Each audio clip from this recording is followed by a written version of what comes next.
Hello everyone, welcome to my channel English grammar tutorial. আশা করব তোমরা সবাই খুব ভালো আছো এবং জোর কদমে প্রস্তুতি নিচ্ছ।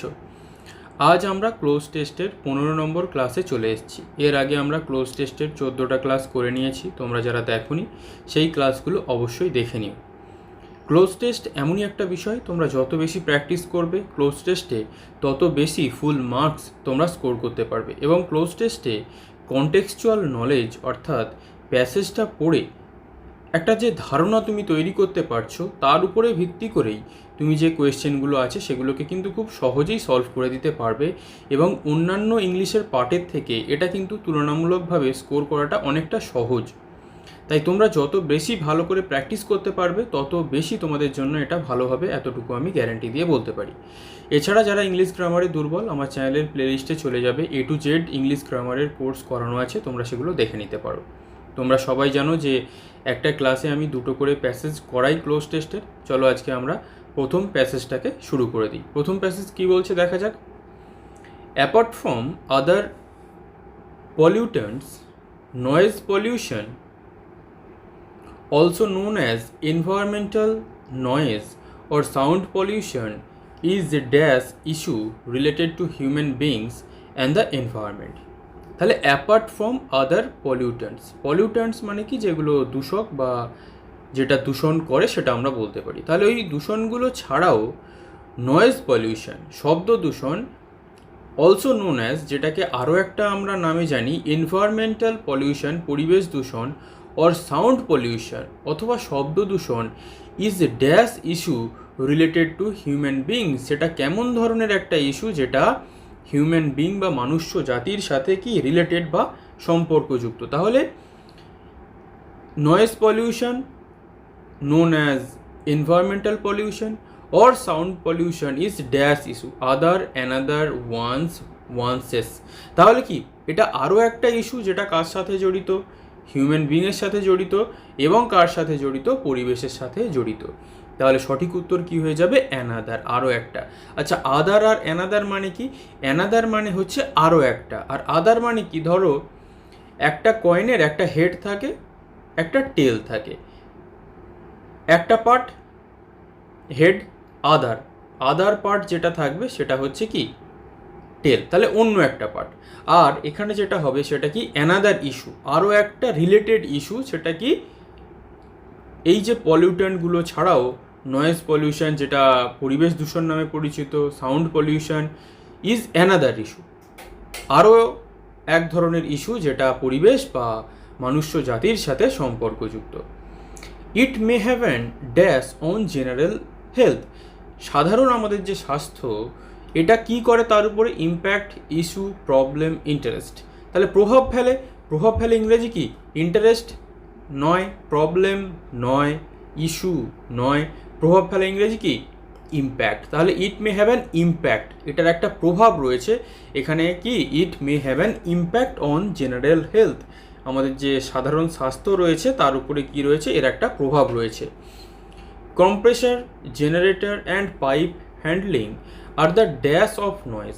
তাহলে আমরা কি জানি, কম্প্রেসার এগুলো যেগুলো বিভিন্ন মেশিন হয়, কম্প্রেসার হয়, জেনারেটর হয়, পাইপ হ্যান্ডলিং, এগুলো কি নয়েজের আরেক ধরনের কি রাইজ, ইফেক্টস, সোর্স, অরিজিনাল। তাহলে রাইজ মানে কি ওঠা, ইফেক্টস মানে প্রভাব, সোর্স মানে উৎস, অরিজিনাল মানে যেটা একদম কি অরিজিনাল।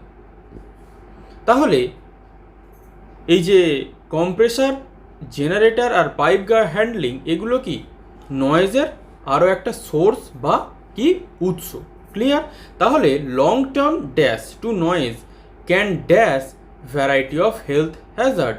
তাহলে অনেক দিন ধরে কোন জিনিসটা সব নয়েজের ক্ষেত্রে ক্যান করতে পারে, ড্যাশ করতে পারে a variety of health hazards, অনেক ধরনের স্বাস্থ্যের যে ঝুঁকি বা বিপদ সেটা করতে পারে। তাহলে long term, closure, exposure, safety, vicinity. তাহলে কি লং টার্ম যদি এর কিসে থাকা যায়, এর সংস্পর্শে থাকা যায়, তাহলে সেটা ইংরেজি কি এক্সপোজার মানে কি, ধরো তুমি বাইরে গেছো এবং সারাক্ষণ সূর্যের আলোতে রয়ে গেছো, তার মানে কি তুমি সানলাইটের এক্সপোজারে চলে গেছো, সবসময় সেটা পাচ্ছে। তাহলে long term exposure two noise. তাহলে অনেক সময় ধরে ওই নয়েজের এক্সপোজারে থাকলে, অর্থাৎ এমন একটা জায়গা সেখানে সব সময় খুব জোরে জোরে নয়েজ হচ্ছে, ওই রকম জায়গায় যদি তুমি থাকো, তার মানে সেটার মানে কি এক্সপোজারে থাকো, খোলামেলা জায়গায় যেখানে নয়েজ সবসময় হচ্ছে, ক্যান কি করতে পারে, রেকর্ড কজ মোল্ড টার্গেট। তাহলে কি করতে পারে, অনেক ধরনের যে স্বাস্থ্যের যে ঝুঁকি রয়েছে তার কারণ হতে পারে। তাহলে ক্যান কজ ঘটাতে পারে বা তার কারণ হতে পারে। কিসের কারণ হতে পারে বা কি ঘটাতে পারে, অনেক রকম স্বাস্থ্যের যে ঝুঁকি রয়েছে তার বিপদ ঘটাতে পারে। আশা করছি ক্লিয়ার। পরের প্যাসেজ আমরা শুরু করে দেবো এক্ষুনি। যদি কোনো সমস্যা থাকে অবশ্যই আমাকে কমেন্টে জানাবে। Passage 2, when it dash to witnessing wars, famines or disease outbreaks on the news, guilt may dash to us to volunteer or donate money.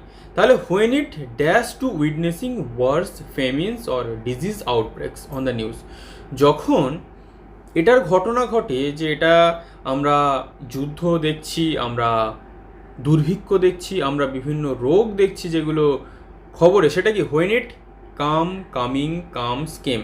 তাহলে এটা আমরা কোন টেন্সে লিখবো, এটা একদমই সহজ, এটা আমরা লিখবো প্রেজেন্ট টেন্স। তাহলে when it comes to witnessing, যখন এইগুলো উইটনেস বা সাক্ষী করার ব্যাপার এসে যায়। তারপরে কি গিল্ট, অপরাধটা মে ড্যাশ আস, আমাদেরকে কি করতে পারে, টু ভলেন্টিয়ার অর ডোনেট মানি। তাহলে এই যে অপরাধ বোধ বা অনুশোচনা আমরা বলতে পারি, সেটা আমাদের টাকা ডোনেট করতে বা ভলেন্টিয়ার করতে কি করতে পারে, ডিজায়ার, ইন্সপায়ার, কনস্পায়ার, এক্সপায়ার। তাহলে ডিজায়ার মানে কি, আকাঙ্ক্ষা করা, ইন্সপায়ার মানে কি, অনুপ্রাণিত করা, কনস্পায়ার মানে কি, ষড়যন্ত্র করা, আর এক্সপায়ার মানে কি, যেটার ডেট পেরিয়ে গেছে। তাহলে কি এই যে এত কিছু দুর্ঘটনা ঘটছে সেটা আমাদের ইন্সপায়ার করছে বা ইন্সপায়ার করতে পারে আমাদের কি টাকা ডোনেট করার জন্য। তাহলে watching the generosity of other people, অন্য মানুষদের জেনারোসিটি বা মাহাত্ম্যটা দেখে, dash play an active role in helping others is also guilt provoking.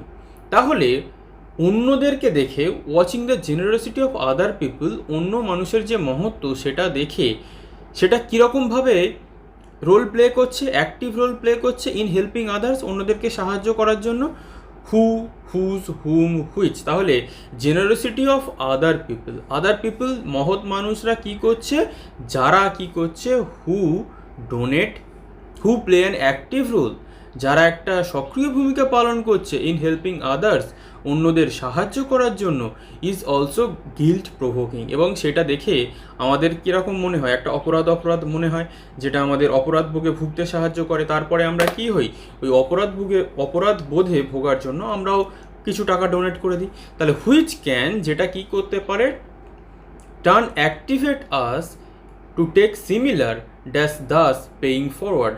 তাহলে which can turn activate us, তাহলে সেটা আমাদেরকে কিভাবে অ্যাক্টিভেট করতে পারে, উইথ, ফর, ইন, অফ। এখানে কিন্তু একটা খুব গুরুত্বপূর্ণ দেখতে হবে। তাহলে হুইচ ক্যান ইন টার্ন, তার মানে এই যে জিনিসটা ইন টার্ন উল্টো দিক দিয়ে আমাদের কি করতে পারে, অ্যাক্টিভেট আস, আমাদেরকে সক্রিয় করতে পারে, টু টেক সিমিলার, একই ধরনের কি নেওয়ার জন্য, dash animation, action, apathy, commotion. তাহলে অ্যানিমেশন কি, যেটা তোমরা টিভিতে দেখো, কার্টুন, ওইসব অ্যাকশন মানে কাজ, অ্যাপাথি মানে কি, যেটা একদম বিদ্বেষ, কমোশন মানে কি, যেটা ঝামেলা, ঝগড়া, এরকম বলতে পারি। তাহলে in turn activate us to take, একই ধরনের কাজ করার জন্য আমাদেরকে অ্যাক্টিভেট করতে পারে, টু টেক সিমিলার অ্যাকশন, একই ধরনের কাজ করার জন্য আমাদেরকে কি করতে পারে, বিপরীতে আমাদের অ্যাক্টিভেট করতে পারে, to take similar action thus paying forward. এবং তারপরে কি ওই একই অ্যাকশান নিয়ে আমরা কি করে দিই, টাকাটাকে পেমেন্ট করে দিই।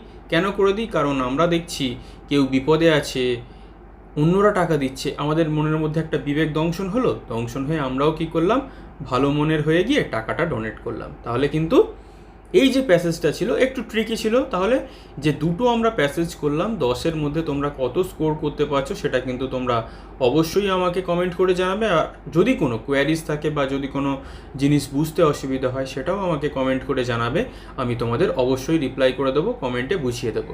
তাহলে এইরকম ক্লোজ টেস্টের ক্লাস আরও আসবে এবং এমন সময় একটা পর্যায়ে আসবে যে আমার সাথে প্র্যাকটিস করতে করতে দেখবে তোমরা ক্লোজ টেস্টে মাস্টারি দখল করে নিয়েছো এবং যে কোনো প্যাসেজে তোমরা ক্লোজ টেস্টে ফুল মার্কস স্কোর করতে পারছো। তাহলে অবশ্যই চ্যানেলটাকে সাবস্ক্রাইব করে দাও এবং ভিডিওটাকে একটা লাইক করে দাও, যেটা আমাকে ইন্সপায়ার করবে আরও ভালো ভালো ক্লাস তোমাদেরকে প্রোভাইড করার জন্য।